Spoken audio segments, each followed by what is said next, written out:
우리가 이제 성탄절을 맞습니다. 그렇다면 성탄절의 의미를 우리는 어디서 찾아야 하겠습니까? 예수님께서 태어나신 날이 언제인지, 그리고 그 성지가 어디냐가 아니라 예수님께서 태어나셨다는 사실 그 자체에서 의미를 찾을 수 있어야 한다고 생각합니다.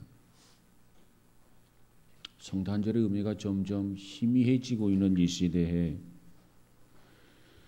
많은 사람들이 세상으로 나가는 그러한 성탄절이 아니라 교회 안으로, 그리고 가정에 모여서 정말 주님의 탄생을 축하하는 그러한 성탄절이 되기를 기원합니다. 또한 동방 박사들은 황금과 유향과 모략을 예수님께 선물로 드렸습니다. 그렇지만 우리가 예수님께 드릴 수 있는 최고의 선물은 무엇이라고 생각하십니까? 그것은 바로 믿지 않는 사람들을 이 성탄절에 예수님께로 인도하는 것이 아니겠습니까? 예수님을 모르고 외롭게 살아가는 사람들이 있습니다. 예수님 없이 방황하고 절망하는 사람들이 있습니다. 그들에게 주의 사랑으로 다가가서 그들을 교회로 인도하는 것보다 더 큰 선물이 어디에 있겠습니까? 이것이 성탄절을 통해서 주님 앞에 드리는 최고의 선물인 줄로 믿습니다. 교회 안에 들어와서 성탄절을 지키고, 가정에 모여서 성탄절을 지키고, 그리고 믿지 않는 형제와 이웃들, 친척들을 주님 앞으로 인도하는 것, 그것이 성탄절에 빠져서는 안 해도 될 일들이란 얘기입니다. 자, 여러분은 성탄절 하면 어떤 추억이 떠오릅니까? 한번 어렸을 때부터 이 성탄절을 어떻게 지내왔는가를 한번 생각해 보십시다. 저에게도 이 성탄절 하면 그 어렸을 때 시골 교회에서 있었던 추억들이 생각이 납니다. 성탄절이 다가오면 그저 천사의 밤을 준비하기 위해서 며칠이고 교회에서 연습을 합니다. 그리고 그 옛날에는 새벽송이라는 게 있었습니다. 그리고 교회에서 기다리다가 교회에서 종을 땡그랑 먼저 교회 종을 칩니다. 새벽 2시가 됐던 2시 반이 되었던 출발을 알리는 새벽 종소리, 그리고 새벽송을 집 가정마다 돕니다. 그리고 가정을 위해서 새벽송을 불러드리고, 그리고 축복을 하고, 가정을 방문하면서, 그리고 가정이 준비했던 간식을 얻어가지고 교회로 돌아옵니다. 그리고 집으로 돌아가지 아니하고 올라이트라고 하는 것을 하게 되죠. 밤새워서 대화를 하고 그저 찬양을 하면서 밤을 지새던 그러한 일들이 생각이 납니다. 그리고 시골 교회 마당에는 큰 가마솥을 걸고 24일 저녁 천사의 밤 때는 떡국을 끓입니다. 그리고 25일 성탄절 예배 후에는 김치에다가 두부를 썰어 놓고, 그리고 그곳에 돼지고기를 썰어 놓고 그저 지게를 끓여서 온 동네 사람들을 초청해서 온 교인이 함께 나누어 먹던 일들이 생각이 납니다. 우리가 지난날 성탄절을 어떻게 지냈든지 간에 성탄절이 주어지는 그 의미, 이 성탄절의 의미가 무엇인가를 정확히 알고 의미에 걸맞는 성탄절이 되어야 진정한 성탄절이 되게 될 줄로 믿습니다. 성경에 보면 예수님께서 어디에 오셨다고 말씀하십니까? 마구간에 예수님이 오셨다고 말씀하십니다. 예수님께서 마구간에 오셨다라고 하는 의미는 무엇입니까? 예수님께서 참으로 겸손하게, 예수님께서 참으로 가난한 자의 모습으로 말구에 오셨다는 것 아니겠습니까? 예수님의 탄생하는 이 모습을 보면은 그분이 얼마나 겸손하게 그리고 가난한 마음을 가지셨는가를 우리가 알 수 있었습니다. 예수님은 화려한 예루살렘에 오신 것이 아닙니다. 예수님은 부잣집에 온 것도 아닙니다. 예수님은 지성인에게 오신 것도 아니었습니다. 예수님은 소박한 베들레헴에 태어나셨습니다. 참으로 놀라운 일이지요. 그분이 누구입니까? 하나님의 아들이에요. 평범한 인간이 아니라는 이야기입니다. 온 세상을 지으시고 지금도 섭리하고 역사하시는 하나님, 그 하나님의 아들인데 이처럼 소박하게 태어났습니다. 그 흔한 여관이 있지 않습니까? 그 흔한 호텔이 있지 않습니까? 그런데 여관도 아니고 호텔도 아니고 짐승이 사는, 말이나 살고 소나 사는 곳, 마구간, 그 가운데서도 구유에 태어나셨다고 말씀하고 있습니다. 그분이 누군데? 소새끼가 아니에요. 그분이 누굽니까? 말새끼도 아니에요. 그분이 누굽니까? 농부의 아들도 아니에요. 물론 그분이 어부의 아들도 아닙니다. 하나님의 아들이에요. 이처럼 하나님의 아들이 집도 없이 길거리에 그와 같이 누추한 곳에, 냄새나는 곳에, 찌찌한 곳에, 그곳에서 태어났다는 거예요. 여러분 쉽게 믿어집니까? 그런데 그것은 사실입니다. 어떻게 구원자인 메시아가 그런 장소를 택해서 태어났을까요? 그런 면들을 생각해 보면 참 마음이 아파요.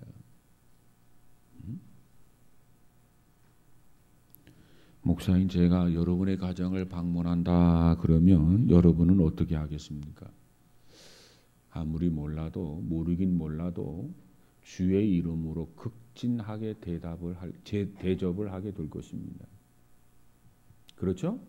아멘. 원래 대답도 없네. 아, 주의 종이 오셨다 그래가지고 극진히, 아, 목사님 말씀이라도 좀 하고 오시지요. 그러면 좀 정소도 좀 하고 맛있는 것도 좀 준비하고 그럴 텐데 갑자기 오시니 뭐 내가 준비한 것도 없고, 그러나 그 가운데서도 최선을 다하게 될 것입니다. 그렇죠? 네. 대답 안 하는 사람은 가정은 가지 말아야 되겠다. 일반적으로 그래요.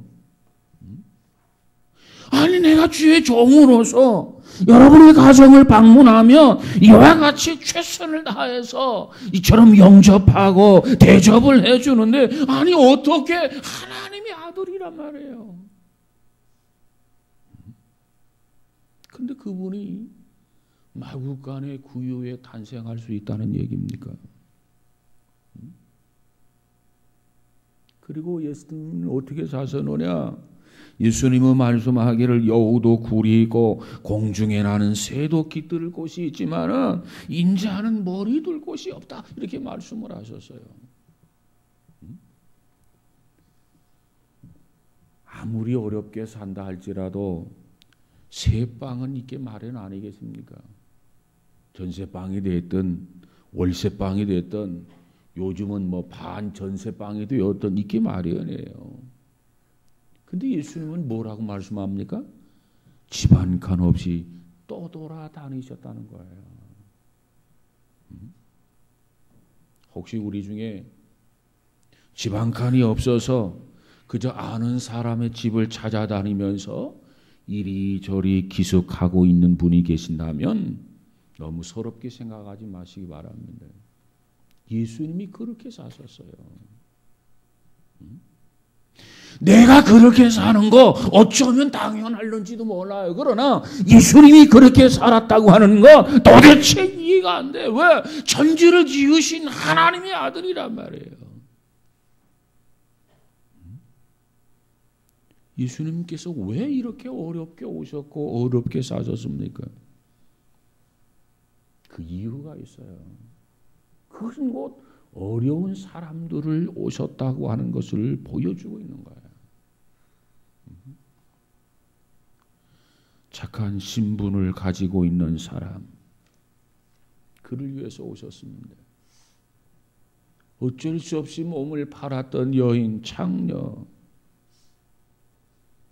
부모가 2번씩이나 이혼해서 가정이 풍지박산되어 있는 그러한 사람, 그리고 부모가 누군지도 모르고 있는 고아, 정말 고통을 당하고 정말 외롭고 정말 고독한 그와 같은 사람들을 위해서 주님이 오셨다고 하는 거예요. 만약에 예수님이 부잣집의 아들로 태어났다면 어떻게 가난한 사람들의 마음을 알 수 있겠습니까? 가난한 사람의 마음을 모르고 어떻게 가난한 사람들을 위로할 수 있었겠습니까? 그런데 예수님께서 이처럼 마구간의 구유에 오셨어요. 냄새 나는 곳으로 오셨어요. 그리고 집 한 칸 없이 사셨어요. 그렇기 때문에 모두를 이해하고 모두를 포용할 수 있고 모두를 격려할 수 있는 주님이 되신 줄로 믿습니다. 그런 의미에서 보면은 예수님 앞에서는 위로받지 못할 사람이 아무도 없습니다. 누구든지 위로받을 수가 있단 말이에요. 예수님 태어날 당시를 한번 생각해 보면 예수님께서 태어난 것을 환영하는 사람들이 거의 없었습니다. 그저 양치는 목자 중에서 가장 신분이 낮은 목자들에게 밤에 양을 치는 그 목자들의 환대만을 예수님이 받으셨어요. 그리고 어느 누구도 환영하는 사람이 없었어요. 그래서 양떼를 지키던 목자들에게 둘러싸이신 예수님, 그게 누군데? 하나님의 아들이란 말이에요. 그런데 이처럼 초라하게 예수님이 오셨어요. 왜 예수님께서 높고 높은 보좌를 버리시고 낮고 천한 이 땅에 이처럼 비참하게 오셨고 비참하게 살았어야만 하느냐 말이에요. 참 마음이 아픕니다. 그러한 하나님의 아들이 인간의 손에 찢겨서 참혹하게 죽으셨다라고 하는 것, 이것 기억해 보시기 바랍니다. 가슴이 미어져요.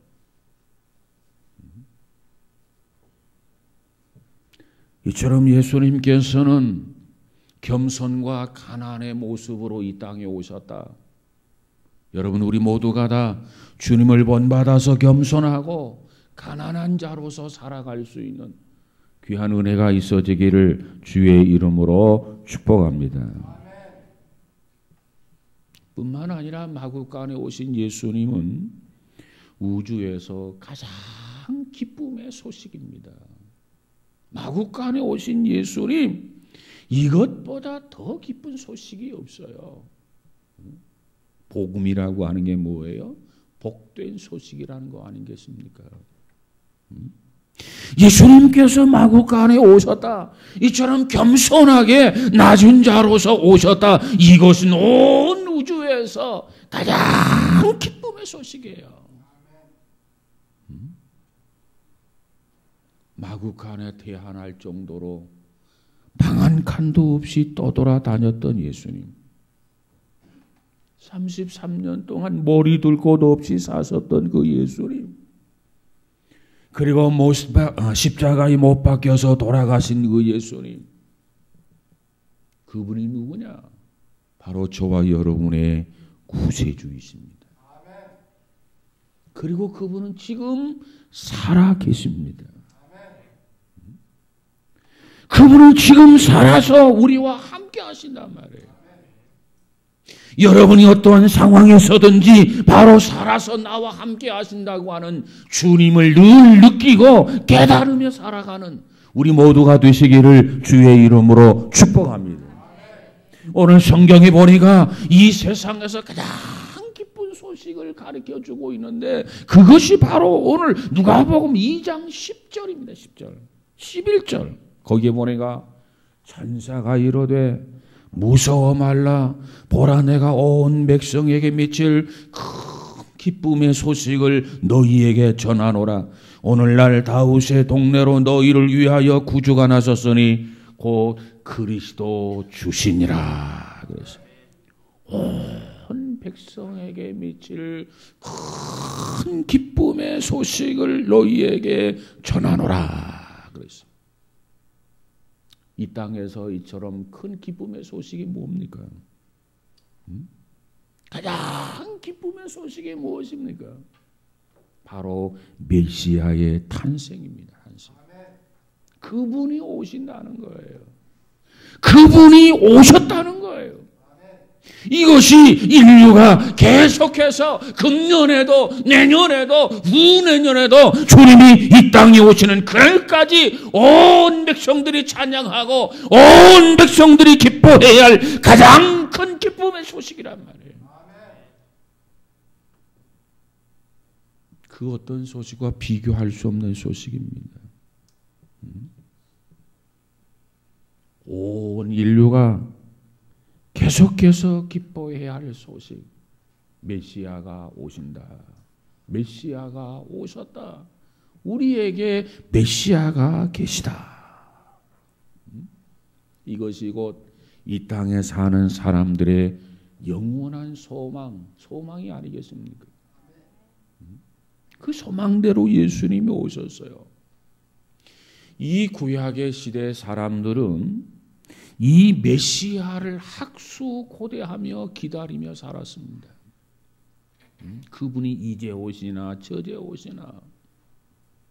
신약의 사람들은 이미 2000년 전에 메시아가 오신 그 사실을 놓고 그 사실을 보고 역사적인 증거를 보면서 기뻐하는 것이 신약의 성도들입니다.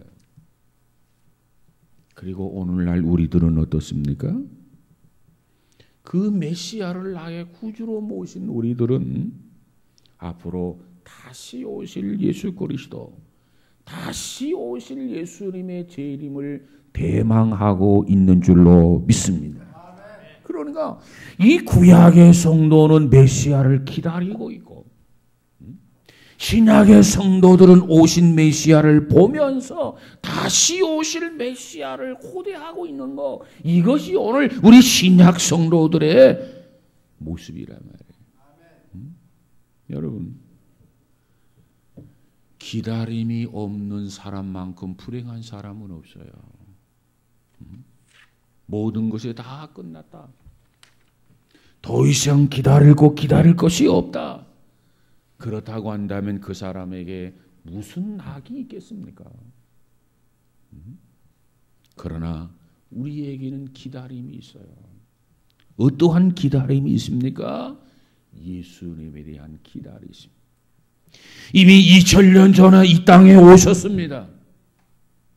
그리고 이 땅에 오셔서 온갖 고초를 받으시고 십자가에 달리셨다가 사흘 만에 부활을 하셨고, 그리고 40일 동안 보복하러 다닌 것이 아니라, 원수를 갚으러 다닌 것이 아니라 모든 사람들을 용서하고 그들을 위로하며 그들에게 소망이 되어주시기 위해서 그들에게 그리스도의 모습, 부활하신 모습을 확인시켜주면서 너는 의심하는 자가 되지 말고 믿는 자가 되라 하면서 내가 너희들이 본 그대로 다시 오마.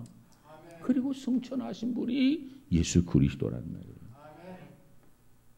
오늘 우리는 재림하실 그리스도에 대한 기다림이 있습니다. 오늘 이 기다림이 우리 모두에게 소망이 되어지기를 주의 이름으로 축복합니다. 오늘 본문에 보니까 12절부터 14절을 보니까 너희가 가서 강보에 쌓여 구에 누인 아기 예수를 보리니 이것이 너희에게 표적이니라 하더니 호련히 허다한 천군이 전사와 함께 있어 하나님을 찬송하여 가로되 지극히 높은 곳에서는 하나님께 영광이요 땅에서는 기뻐하심을 입은 사람들 중에 평화로다 하니라 그랬습니다. 여러분, 다른 것은 몰라도 지극히 높은 곳에서는 하나님께 영광이요 땅에서는 기뻐하심을 입은 사람들 중에 평화로다. 이 음성을 들으시기를 주의 이름으로 축복합니다. 그렇다. 예수 그리스도의 탄생이 하나님께는 영광이요 우리 모두에게는 기쁨이 되다. 평화가 된다. 이와 같은 믿음을 가지고 살아가는 우리 모두가 되어지기를 주의 이름으로 축복합니다. 니스트로벨리라고 하는 사건이 있어요. 이 니스트로벨리의 믿음 사건이라고 하는데 이 두란노에 가 보면은 이 두란노 그 서원에 그에서 나온 책이 있는데 그 니스트로벨리 믿음의 사건이란 그 내용이 뭐냐면 이런 내용입니다. 아마 여러분 가운데서도 기억하는 사람이 있을 터인데 세계적으로 유명한 전도자 빌리 그레함 목사님이 계십니다. 이 목사님과 함께 은혜를 받고 함께 성령도 받고 그리고 함께 전도 집회를 다녔던 템플턴이라고 하는 친구가 있습니다. 이 템플턴이라고 하는 청년이 한참 이제 은혜를 받고 성령도 받고 다시 말하면 불을 받았어요. 그래서 열심히 전도 집회를 찾아다닙니다. 그래서 만나는 사람마다 예수 믿으세요. 예수 그리스도가 우리의 구세주가 되십니다. 그래서 미친 듯이 열심히 전도하면서 돌아다녔어요. 그런데 이 템플턴이라고 하는 청년이 어느 날 한순간 갑자기 헷가닥 돌아갔어요. 무신론자가 되었어요. 불가지론자로 돌아서고 말았어요. 그리고 빌리그람 목사님 곁을 떠났어요. 어느 날 갑자기 미친 듯이 전도하며 돌아다니던 이 청년이 어느 날 한순간에 무신론자로 불가론자로 바꿔졌단 말이에요. 그리고 그는 전도했던 그 열정을 가지고 이제는 예수 믿는 사람을 쫓아다니면서 이제는 예수를 믿지 말라고 그 열심과 그 열정을 가지고 강변하면서 돌아다닙니다. 참 기가 막히죠. 아니 왜 이렇게 되었나? 은혜를 받고 성령을 받고 그저 전도에 미쳤던 템플턴이라는 이 청년이 어떻게 이와 같이 불신론자가 되고 말이죠. 불가론자로 바꾸어져서 예수 믿는 사람들을 쫓아다니면서 예수를 믿지 말라고 이런 사람으로 바뀌어졌느냐? 청년은 왜 그렇게 되었느냐? 그 이유를 설명하고 있어요. 그 템플턴이라고 하는 청년이 그 사람을 그렇게 만든 것은 나이프 잡지에 실린 한 장의 사진의 영향을 받았다는 거예요. 사진. 나이프 잡지에 실렸던 한 장의 사진은 무슨 사진이었냐면 저 아프리카 지역에 비가 오지 않아고 땅이 쫙쫙 갈라졌어요. 거북등처럼. 그 상황 속에서 한 여자가 그 땅 바닥이 쫙쫙 갈라져 있는 그 대지 위에서 한 여자가 비명을 지르면서 하나님을 저주합니다.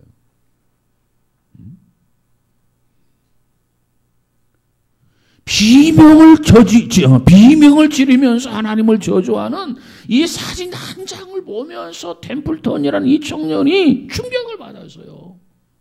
그래서 하나님을 믿는 거, 미친 듯이 전도하던 그가 하나님을 믿는 것을 포기한 거예요. 무신론자로 바꿔진 거예요. 아니, 세상에 하나님이 살아있다면, 정말 그분이 우리를 사랑하는 하나님이라면 도저히 그럴 수 없다는 거예요. 어찌 그럴 수 있는가? 악을 허락하신 하나님, 이 세상의 전쟁과 기아와 가난을 허락하신 하나님, 그 하나님이 어떻게 공의의 하나님이 될 수 있겠는가?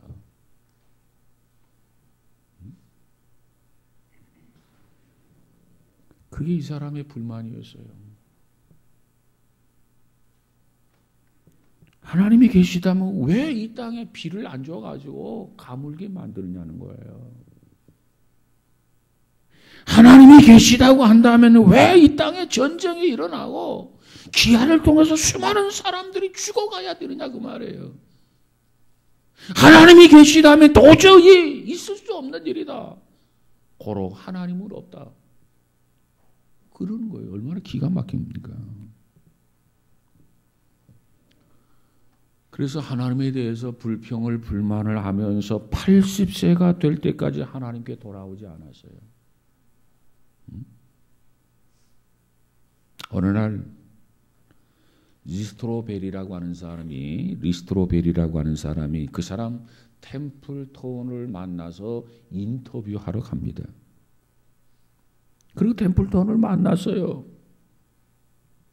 만났더니 템플턴이 리스트로벨을 향해서 이제 뭐라고 하냐면, 치매를 만드신 하나님이 어찌 사랑의 하나님이냐.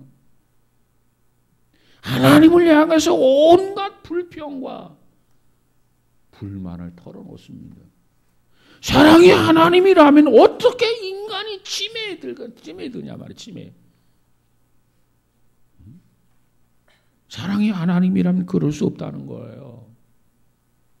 그러면서 하나님을 향해서 온갖 악평을 다 늘어놓습니다. 근데 가만히 보니까 리스트로벨이 가만히 보니까 그 청년이었던 그 템플턴이 벌써 나이 80이 돼가지고 치매에 걸려서 죽어가고 있는 그런 모습이었어요. 그래서 리스트로벨이 마지막으로 템플턴에게 이런 질문을 던집니다. 하나님에 대해서는 어디 사랑의 하나님이 그럴 수 있느냐, 어디 공의의 하나님이 그럴 수 있느냐 막 불평을 하고 그러더니 이 리스트로벨이 이런 질문을 합니다. 예수님에 대해서는 어떻게 생각합니까? 이렇게 물었어요. 그러더니 그렇게 하나님을 향해서 악평을 하고 분노하고 비판하고 불평하던 그가 예수님에 대한 말이 나오는 순간에 태도가 확 달라지더라는 거예요. 왜 그가 태도가 달라졌을까? 하나님에 대해서는 온갖 악평을 다 했는데 예수님에 대해서는 어떻게 생각하십니까? 예수님에 대해서 이야기를 들었을 때 그 사람의 그 태도가 확 달라지더라는 거죠. 그것은 아마 그가 한때 그토록 사랑하셨던 분이기 때문에 그가 달라졌을 것이다. 그렇게 이 리스트로벨이 정리를 합니다.